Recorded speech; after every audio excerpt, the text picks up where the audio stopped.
Okay, so I'm going to keep this very brief, right? Is it recording, transcribing? I hope so. Let's check.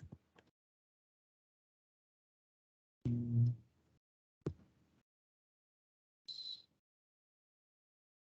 Okay, dismiss. All right, cool. Hi guys, sorry. I'm now going to great, good stuff. Sorry, it's just checking everything's fine. So one of you asked for a quick thing on the human ear, right? Life science. So now here, your ear is involved in two things: maintaining balance and posture, right? Keeping you upright, and you'll see how, very interesting. And also hearing, of course, yeah. So it has an auditory function, and it has we call it a statoacoustic, um, sorry, a statoacoustic function. So stato meaning stationary, so keeping still or staying in a state of non-motion, and auditory meaning to hear with sound, that whole process, right? Very interesting. Now let's quickly look at the anatomy very quickly. Look at the anatomy of our ear, right? And you'll see it's all very nicely done here. And in the beginning, let's start from the beginning. We have our, sorry, let's start in the beginning with our pinna, right? That's the soft cartilaginous part of the ear, which capture the sound waves and all of that, right? And then we go into this green part, right? Hope you can see my pointer. Let me just try and get a pointer out. That's fine. Okay, sorry.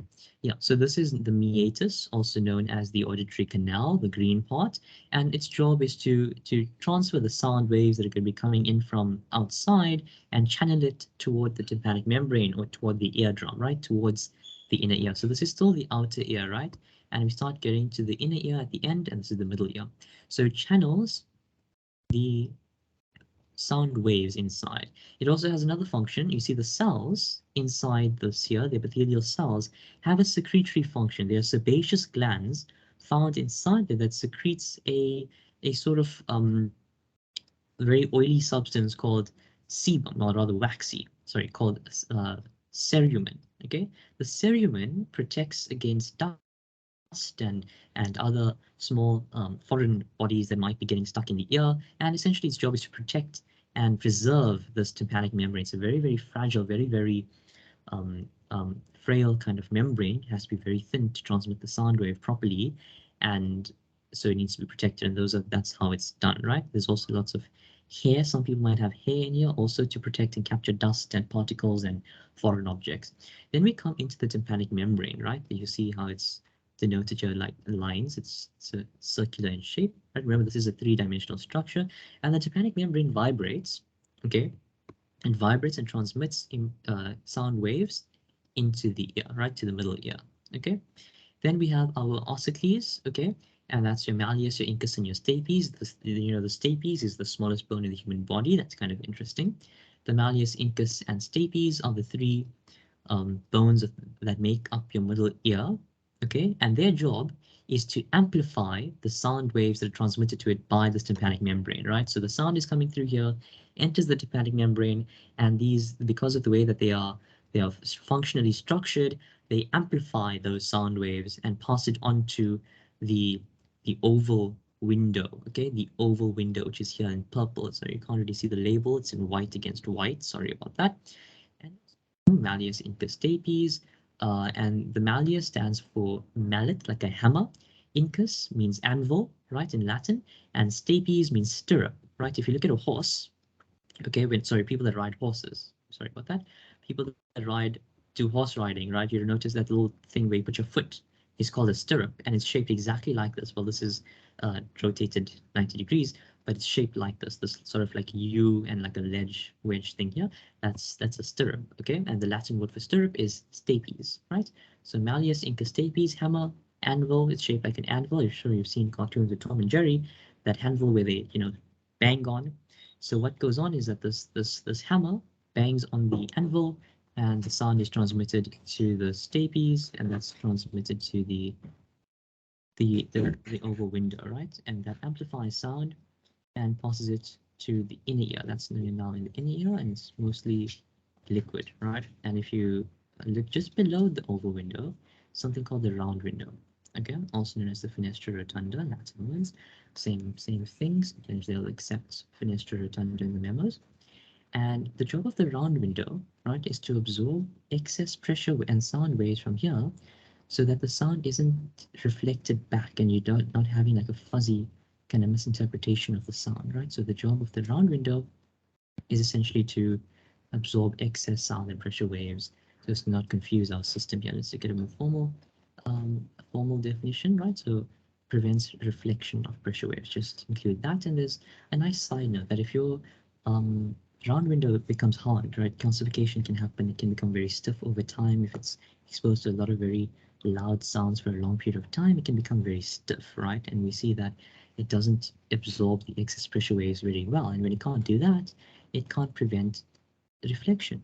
So we have reflection of pressure waves in your ear, which means you hear a very bad kind of sound transmission. So it obviously you lose hearing. Okay, so you'll notice I put an asterisk there and highlighted. That means examiners like asking about what happens there, right? So you need to be able to take the function of something and extrapolate what would happen when it stops working properly or works not as well as it should, right?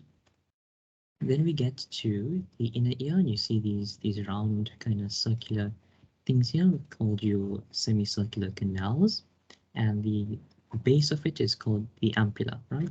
The base of the semicircular canal. Now you'll notice some textbooks, some study guides get very detailed. They'll start talking about um, cristae and phonoreceptors, and you don't need to know that level of detail for the grade 12 NSC curriculum, right? We just need to know that the ampulla, which basically means the base of semicircular canals, right? Semicircles, because obviously they're shaped like semicircles. Anatomy is quite straightforward in the sense that we don't beat around the bush. Everything has a name because of how it looks or how it's shaped or because of what it does.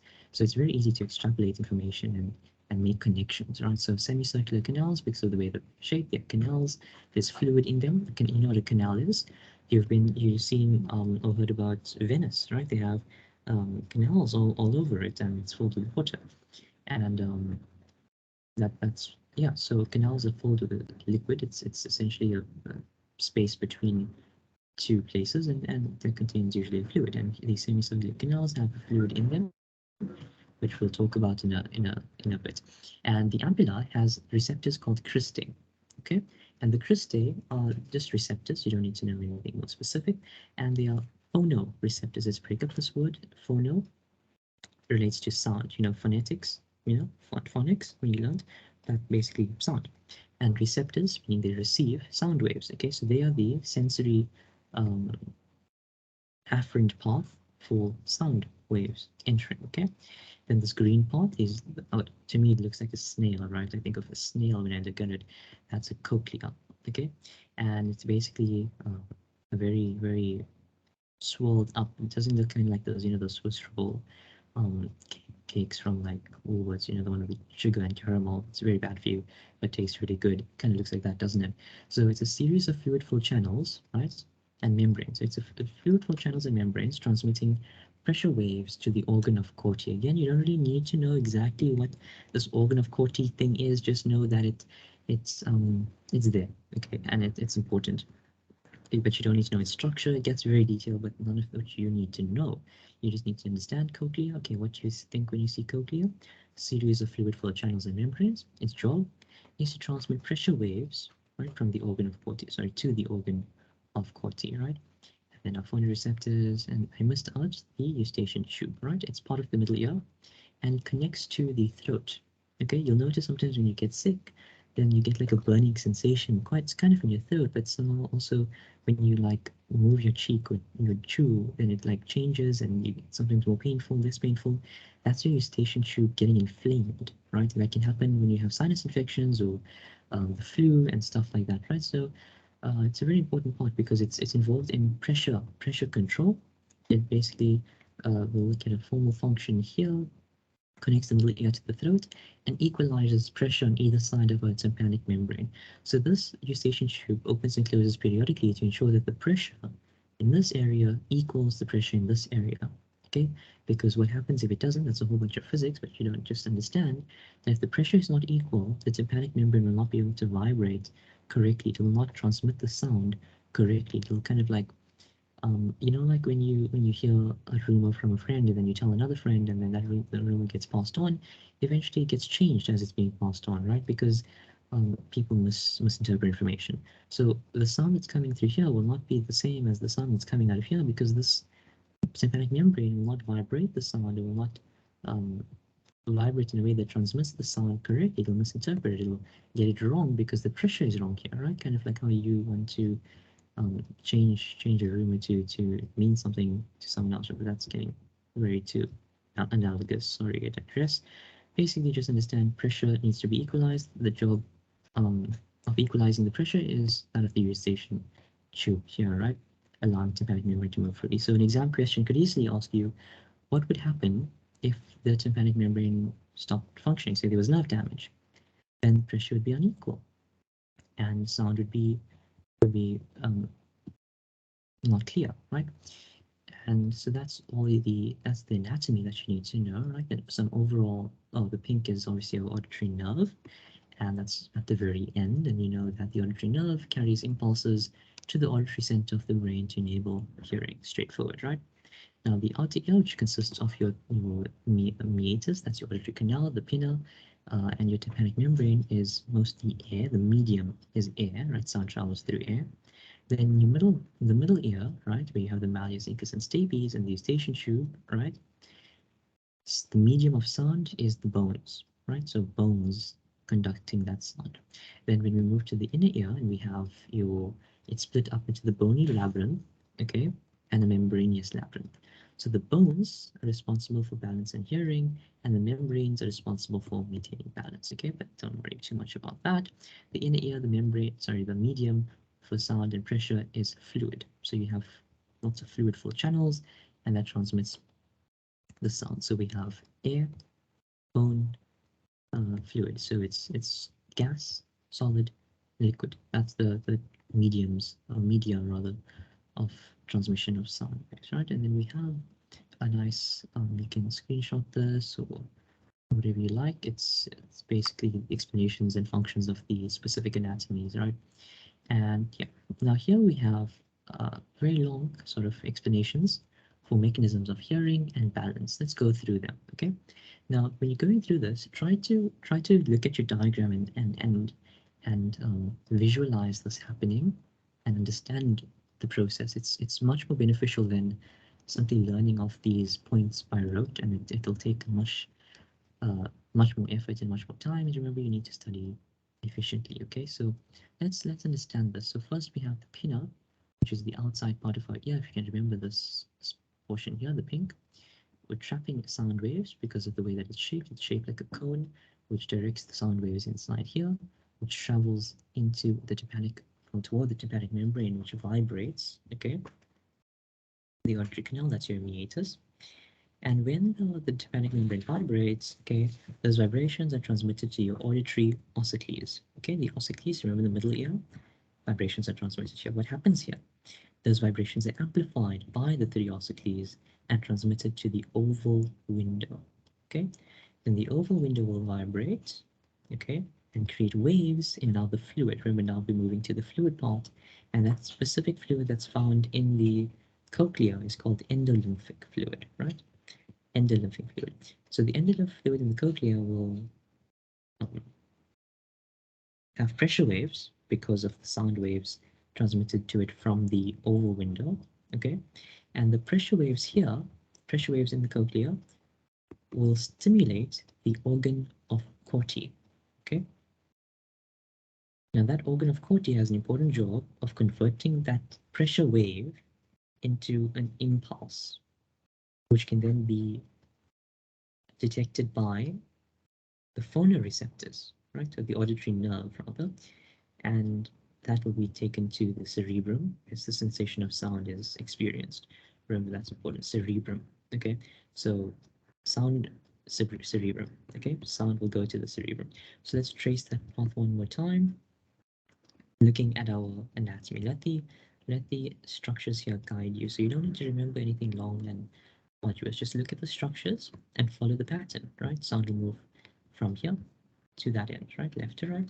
Sound waves are trapped and channeled by the pinna into the auditory canal.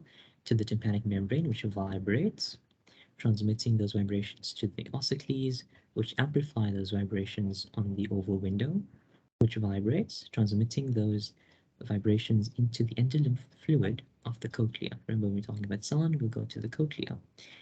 And those sound waves transmitted by the oval window causes pressure waves in the endolymph fluid in this cochlea. Right now, when that fluid is agitated and because there's pressure in it, it stimulates the organ of Corti. The organ of Corti is able to translate those pressure waves into nerve impulses. And once they are in nerve impulses, it will now go to the auditory canal, sorry, the auditory nerve, which carries the impulse to the cerebrum of the brain where it's experienced as a sensation of sound, right? A lot of words, but just try to break it down into the anatomy and go through it a few times, should be fine, right?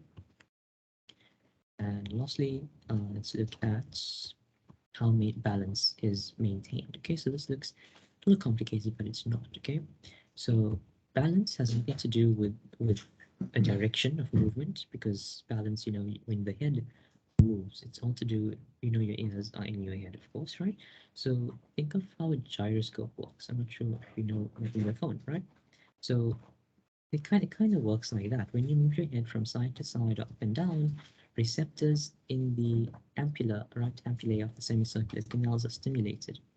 Okay, so cristae are those receptors. Cristae in the semicircular canals are stimulated by changes in head speed and direction.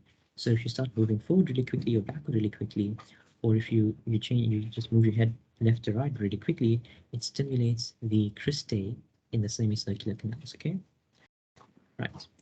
Then changing in position of the head. So if your head now goes up or down or left or right? That position change. What happens when you shake a glass of water, right? There's pressure, the pressure waves in the water moves from side to side, right? The same thing happens in your ear. So in the cochlea, okay, because of the endolymph fluid, it gets sloshed around when you move your head. Okay, and that sloshing creates pressure waves, okay, which are detected, right, by statoacoustic receptors, which are essentially your maculae.